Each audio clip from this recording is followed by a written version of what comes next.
Hi everyone, welcome to digital GK classes. तो देखिए CDP जो आपका सब्जेक्ट है जो कि पेपर 1 में भी आएगा और पेपर 2 में भी आएगा, दोनों में काफी इंपॉर्टेंट है और 30 नंबर के जो है पूछे जाते हैं। तो बेसिकली ये पूरा वीडियो जो है सीडीपी, जिसको आपको पता है बाल विकास बोलते हैं हिंदी में, उससे रिलेटेड है कि कैसे आप 30 में से 30 ला सकते हैं। और ये अगर आप सोचते होंगे कि नहीं मेरा तो नहीं आ सकता है, बहुत कमजोर है, तो आज के बाद से आप ऐसा नहीं सोचोगे, क्योंकि 30 में से 30 बस मेरा नहीं बहुत से बच्चों का आता है। आपके क्लास में, आपके आसपास भी आपने देखा होगा कि किसी का सीडीपी बहुत अच्छा होता है। वो कैसे होता है सब कुछ मैं आपको बताऊंगी, बुक्स बताऊंगी, स्ट्रेटेजी बताऊंगी, और आप कैसे इसमें 30 में से 30 ला सकते हैं। Mock test, previous year question, सब कुछ जो है सीडीपी से ही रिलेटेड है, चाहे आप पेपर 1 की तैयारी कर रहे हो, पेपर 2, दोनों में ही। क्योंकि ऐसा नहीं कि पेपर 1 और पेपर 2 दोनों की सीडीपी अलग होती है।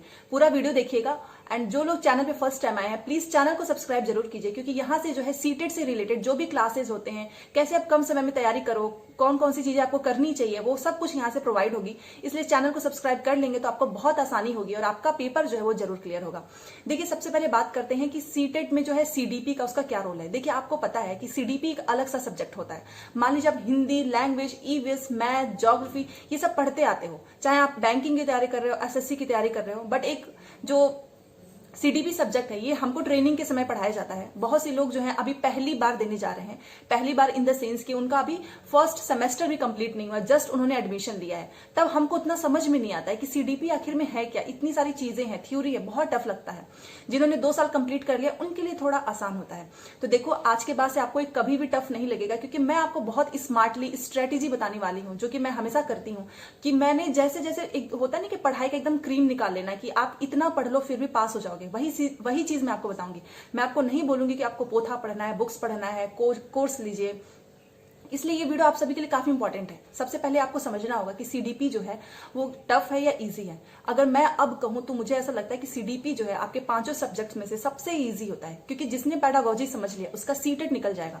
जिसने लैंग्वेज को समझ लिया, आप खुद सोचो कि आपको रट्टा लगाना ज्यादा अच्छा लगता है या समझना, तो वो कैसे हो सकता है। मान लीजिए आपने वाइगोस्की की थ्योरी पढ़ी होगी, उसमें स्कैफोल्डिंग है। स्कैफोल्डिंग का मतलब कि थोड़ा सा अगर आप बच्चों को सपोर्ट दे दोगे तो बच्चा उस काम को सीख लेता है। सेम वही चीज होता है सीडीपी में।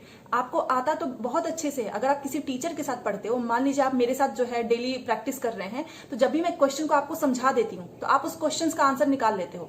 बट जब आप खुद घर पे करने बैठते हो तो आपको लगता है कि नहीं ये क्या पूछ रहा है, इसका लैंग्वेज क्या है, चारों ऑप्शन सेम ही लग रहा है, फिर आप टिक कर देते हैं, बाद में लगता है कि गलत हो गया। क्यों?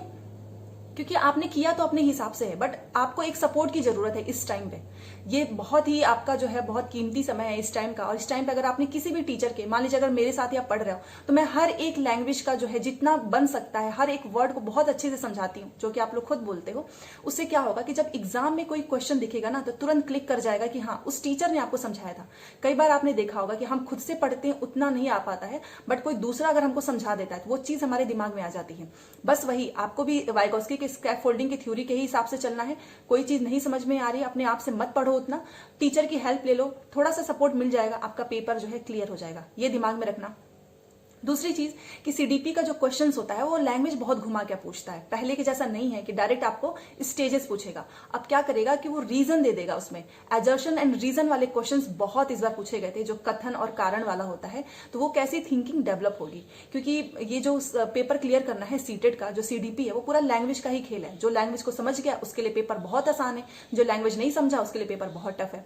और ये आप सब खुद बोलते हो कि हम जब खुद करने बैठते हैं तो हमें नहीं आता है। रीजन यही है। मैं आपको एक चीज बता रही हूँ, बुक्स के बारे में पहले बात करते हैं। देखिए अगर आपका अभी जस्ट एडमिशन हुआ है तो ना तो आप बहुत सारे बुक्स के बारे में जानते हो, ना ही आप बुक्स खरीद सकते हो, समय बिल्कुल भी नहीं है। तो क्या आपको बुक्स पढ़नी चाहिए? मैं आपको यही एडवाइस दूंगी, क्योंकि मैं बस ये चाहती हूँ कि आपका पेपर क्लियर हो, ये नहीं चाहती कि आप सामान इकट्ठा कर लो। देखो बुक्स लेकर आओगे भर के, तो उससे क्या होगा, आप बुक्स पलटते रह जाओगे, आपको समझ में नहीं आएगा। आपको अभी इस टाइम पे एक टीचर की जरूरत है जो कि आपको कम समय में चीजें समझा दे और आपका पेपर क्लियर हो जाए। अदरवाइज डीएलएड या फिर आप बीएड कर रहे होंगे, जो आपके पास बुक्स है उसकी थ्योरी पढ़ लीजिए बस। दूसरी चीज स्ट्रेटेजी क्या होनी चाहिए सीडीपी के लिए, मैं आपको एक चीज बता रही हूँ। जिसने भी, ये चीज मैं हमेशा बताती हूँ, लेकिन एक चीज है कि जिसने भी 2011 से लेकर 2022 तक की सीडीपी के हर एक क्वेश्चंस को, पेडागोजी हो या फिर जो थ्योरी बेस्ड है, जो कि प्योर पूछा जाता है, वो जिसने भी कर लिया उसके सीडीपी में से 30 आना एकदम श्योर है। बिल्कुल भी डर नहीं लगेगा। एक पेपर करोगे, 2 पेपर करोगे, कम अगर आपने 5 पेपर भी कर लिया तो 5 पेपर करने के बाद आपके अंदर एक कॉन्फिडेंस आ जाएगा। लेकिन यहाँ पर एक चीज बस मैं मेंशन करना चाहूंगी, इंक्लूड करना चाहूंगी इसमें, कि आप अगर खुद से करते हो ना 5 पेपर, तो आप जो है उसमें से कुछ चीजें समझ लोगे कि हाँ नेक्स्ट टाइम आप उसको गलती नहीं करोगे। बट बहुत सी ऐसी चीजें होती हैं जो आपको नहीं समझ में आएंगी, उसके लिए आपको एक टीचर की भी जरूरत होगी। तो टीचर अगर आपको मान लीजिए कहीं से भी आप पढ़ रहे हो, या फिर अगर आप मेरे चैनल से ही पढ़ते हैं, तो जो भी मैं सीडीपी कराती हूँ, ईवीएस कराती हूँ, हिंदी कराती हूँ, एसएसटी कराती हूँ, आप उसको जरूर देखा करो। क्योंकि मैं जिस तरह से आपको समझाती हूँ एकदम बेसिक तरीके से, तो वो दिमाग में आपके छप जाएगा, आप कभी भूलोगे नहीं। ये चीजें करना है, पूरा पेपर अच्छे से कर डालो। आपकी स्ट्रेटेजी क्या होनी चाहिए, देखिए पेपर 1 हो पेपर 2 हो, आपको दोनों का पढ़ना है। आप ऐसा मत कीजिएगा कि आप केवल पेपर 1 ही कर रहे हैं, पेपर 2 का फॉर्म भरा है। बहुत से लोग मन में सोचते हैं कि चलो पेपर 1 निकल जाएगा, पेपर 2 का क्या ही फायदा। ऐसा बिल्कुल भी मत सोचना। फिर नेक्स्ट टाइम आप फॉर्म भरोगे, फिर आपका 1 से 2 साल जो है सीटेट में ही चला जाएगा। अब बहुत से लोग जो है नौकरी ले लेंगे, क्योंकि एट द एंड आपका गोल क्या है, टीचर बनना। केवीएस में, डीएसएसबी में, कहीं भी, किसी भी स्टेट के हो आप, बट आपको टीचर ही तो बनना है। तो बार बार सीटेट में समय और पैसा क्यों बर्बाद करें। तो ये चीज याद रखना। अभी से अगर आपने दोनों पेपर की तैयारी कर ली, तो आपका सीटेट जो है बहुत अच्छे नंबर से क्लियर हो जाएगा। सब करते हैं, मैंने कोई अपना अलग अलग से नहीं भरा था, मैंने भी एक ही पेपर को एक साथ पढ़ा और एक साथ ही क्लियर किया है। इस वजह से मैं भी चाहती हूँ कि आप एक बार में क्लियर करो, झंझट खत्म हो, क्योंकि बार बार एक ही चीज को पढ़ना काफी बोरिंग हो जाता है। ये चीज याद रखना। तो पेपर 1 उठाओ, पेपर 2 उठाओ, दोनों की प्रैक्टिस करो। क्योंकि मैंने पिछली बार ये नोटिस किया था कि पेपर 2 का मैंने ज्यादा किया था, क्योंकि मुझे ऐसा लगा था कि चलो एक बार तो क्लियर है, बस ऑनलाइन मुझे देना था कि मतलब कैसा पैटर्न आता है। और अच्छा हुआ मैंने ऑनलाइन फॉर्म भरा। और आप भी एक बार क्लियर हो जाए तो बार बार मत भरिएगा, क्योंकि इसका कोई फायदा है नहीं। तो ऑनलाइन पेपर में मैंने एक चीज नोटिस की कि मैं केवल पेपर 2 का भर के गई थी, मतलब तैयारी करके। तो पेपर 2 की वजह से मुझे पेपर 1 के सारे सीडीपी जो है बहुत ईजी लग रहा था। इसी वजह से मेरे जो है ऑफलाइन में तो 30 में से 30 थे, 30, बट सीडीपी में मेरे ऑनलाइन वाले में 29 नंबर थे। एक जो है मेरा गलत हो गया था, वो जो थ्योरी वाली आती है उसकी वजह से। बाकी पेडागोजी, अंडरस्टैंडिंग, ये मेरा बहुत क्लियर हो गया था। और इसके लिए मैंने क्या किया था, कुछ कोचिंग या कुछ ज्वाइन किया था? बिल्कुल भी नहीं। मैंने खुद से इतना बार मैंने पेपर को पढ़ लिया था, उसके लैंग्वेज को समझ लिया था। टैग वर्ड्स मैंने आपको बताया ही है। अगर आपने वो वीडियो नहीं देखी है जिसमें मैंने 10 साल का पूरा निचोड़ वाली वीडियो बनाई है, वो जरूर देखना। तो पेपर 1 की तैयारी साथ करो और दोनों के क्वेश्चन साथ में सॉल्व करो। और एक चीज मैंने बोला है कि जो पियाजे हो गया, वाइगोस्की हो गया, कोलबर्ग, इन 3 थ्योरी को मत छोड़ के जाना। अगर आप नहीं पढ़ पा रहे हो पूरी थ्योरी, तो ये 3 थ्योरी जो है एकदम अच्छे से करके जाओ। क्योंकि पिछली बार के पेपर में किसी किसी के शिफ्ट में ऐसा हुआ था कि पूरा पियाजे ही भरा हुआ था। बहुत से लोग ऐसे थे कि किसी किसी के में बस वाइगोस्की था। बहुत कम ऐसे क्वेश्चन थे कि जो तीनों के मिल जाए। ऐसा क्यों होता है? मान लीजिए पहले ऑफलाइन में एक दिन पेपर होता था, तो एक दिन जितना पेपर बन सकता है बना लेते थे वो लोग। बट अब 1 महीना चलता है और हर दिन क्वेश्चंस उनको अलग अलग देना है।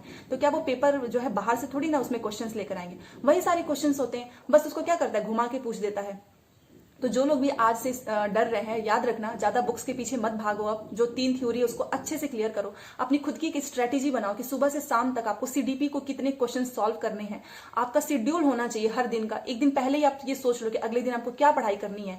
सीडीपी में अगर आपको लैंग्वेज नहीं समझ में आ रहा है, तो हर दिन आपको एक टीचर से प्रैक्टिस जरूर करना है, क्योंकि लैंग्वेज का ही खेल है। अगर आपने लैंग्वेज समझ लिया तो आपके हो जाएंगे।